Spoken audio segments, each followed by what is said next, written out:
She's a Hollywood legend, a Broadway icon, and the only artist to hit #1 every single decade since the 60s. But behind that powerhouse voice and the famous funny girl smile, there's a heartbreak she never shook off, a wound that cut deep and a secret she's carried her whole life. At 83, Barbra Streisand is finally facing the emotional price of a love she once swore would last forever, and a marriage that left behind more than just memories, a shadow that never really let her go. In this video, you'll see the truths she kept buried for decades. But first, we want to know, what does Barbra Streisand mean to you?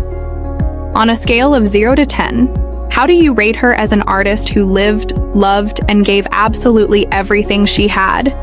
If love was her deepest craving, it's because love was the one thing she never got enough of. Barbra's earliest years weren't filled with lullabies. They were marked by absence, an emptiness echoing through that tiny, dim Brooklyn apartment she called home, August 1943.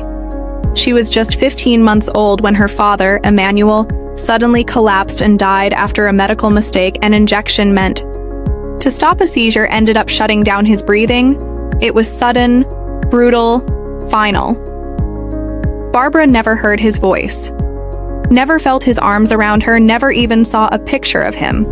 Later, she admitted, with a sting that never faded, "There was never a photograph of my father in the house. It was like he never existed.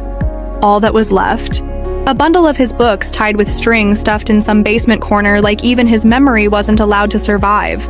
Her mother, Diana, broken by grief, drowning in depression, couldn't give her the love a child needed. By 1949, Barbra was 7 when Diana secretly remarried, but she never told her kids. One day, Lou Kine just showed up as their stepdad. Instead of protection, he gave rejection.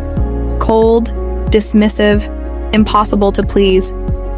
Barbra tried everything to win him over, fetching his slippers, calling him dad, tiptoeing around the apartment so quiet just to keep the peace, but nothing worked. Years later, she'd say with the pain of a kid who never forgot, "Did he like me? Not at all." Life in that cramped apartment was suffocating. She shared a room with her mom and brother. No privacy, no safe corner to dream. There wasn't even a real living room, no space for childhood at all. Wasn't until 1958, at 16 years old, that she finally closed a bedroom door behind her for the very first time. Imagine, 16 years without a room of your own. Maybe that's why later in life she clung so fiercely to beautiful homes and peaceful gardens, luxuries she'd been denied. In her most fragile years, what cut even deeper was her mother's voice. Not singing lullabies, but spitting criticism. Diana told her she wasn't pretty enough to be a star. Her nose was too big, her voice too strange, that she'd never be more than average. She never once told me she loved me or that she was proud. Barbra admitted years later, even after thousands cheered her name. And yet, in all that rejection, something else sparked. Defiance, a quiet fire whispering that maybe her flaws weren't flaws at all. They were her salvation. Those wounds never left her. They bled into adulthood, into her love affairs, into her marriage with Elliott Gould, where her hunger for unconditional love kept colliding with the silence of her childhood. And even when she stood in glittering gowns holding Oscars and Grammys, while the world bowed to her voice, inside was still that little Brooklyn girl aching for the warmth she never got.